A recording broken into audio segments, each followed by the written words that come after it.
Today, let's talk about 10 additions to the Star Wars canon from the Star Wars comics. This is, of course, all official canon and contains no Legends material. If you're confused about what is official canon and what is Legends, you can check the video description below where I have a link you can click on. So let's talk about those 10 additions from the comics. Number 1. The Emperor actually had a base where he was having replacements for Darth Vader train.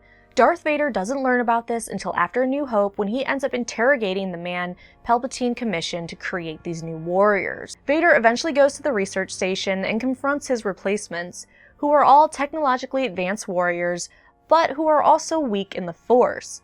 Palpatine shows up, orders a demonstration, and Vader faces off against his potential replacements.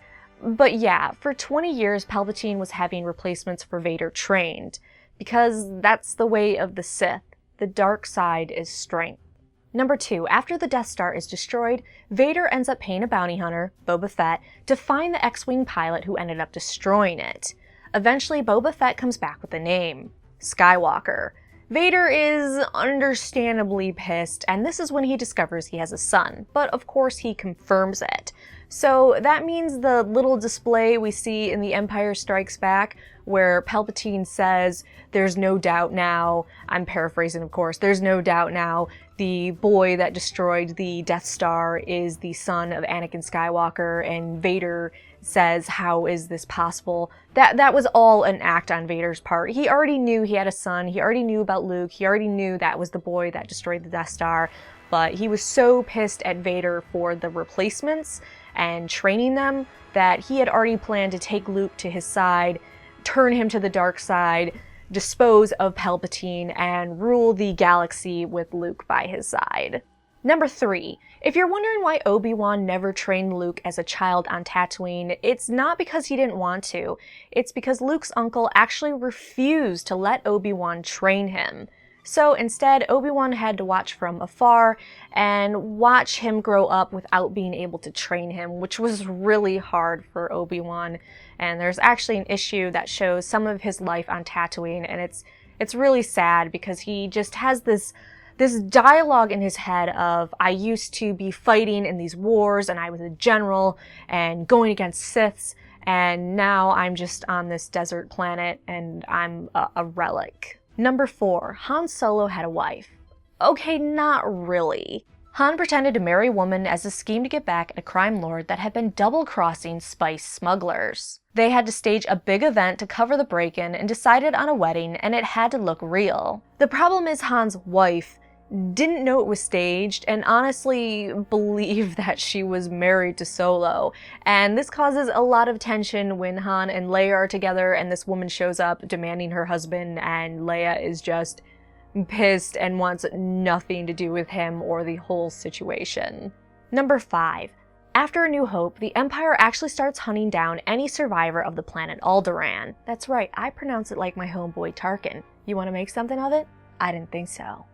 So the Empire ends up hunting down these people as reprisal for the destruction of the Death Star. This actually leads Leia to go on a galaxy hunt to save what's left of her people that's spread across the galaxy. Number 6, on a similar note, after her planet's destroyed and her family is killed, Leia ends up putting on this brave front and refuses to break down.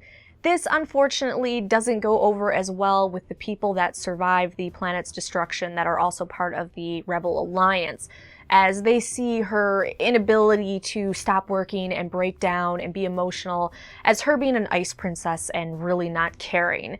And we actually see through the comics just how hard her planet's destruction and losing her family is hitting her, and eventually her people start to see that she isn't not breaking down because she doesn't care and she's cold. She's continuing on and trying to make sure that no other planet goes through what her planet had to go through, and no other planet's people has to endure the sadness and the tragedy of it. Number 7. Luke actually faces off against Darth Vader before the epic duel we see in The Empire Strikes Back.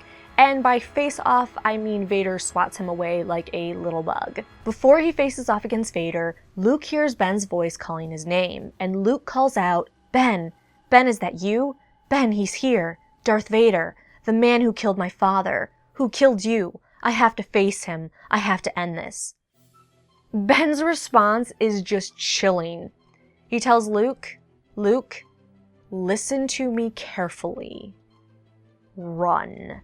Number 8, and continuing along with that face-off, it's actually during this encounter that Vader ends up discovering that Luke has the lightsaber of Anakin Skywalker. He's puzzled why this boy has it, and he actually ends up taking the lightsaber for a little bit and wielding it before Luke ends up getting it back. This is, of course, before Vader figures out that Luke is actually his son. Number 9, continuing on with that whole encounter, after facing off against Vader, Luke is just completely discouraged. He honestly believes, and he's right for the most part, that he should be dead after that encounter, and the people he was with, they should all be dead. And he considers himself just a danger, and he doesn't know if he is meant to be a Jedi or how he's going to become a Jedi. And he actually leaves the rebel forces, the Alliance, for a little bit to go back to Tatooine to visit Ben's place, hoping he can find just something to figure out how to become a Jedi and how to train himself. It's at Ben's place that he actually encounters Boba Fett, and they end up having a battle. So yeah, that's right. Boba Fett and Luke end up fighting each other shortly after Luke ends up facing off against Vader. And what's better about this encounter is, before it starts, Boba Fett ends up throwing a flash grenade inside of Ben's home and blinds Luke. So Luke ends up fighting Boba Fett blind, and it's a really cool battle. And number 10, after the Return of the Jedi, when the Death Star number 2 is destroyed and Palpatine and Vader are gone, the Imperial forces don't necessarily get the message that they lost, and they keep fighting on, preserving the dark legacy of the Emperor. The news of Palpatine's death post the Battle of Endor is slow moving through the galaxy.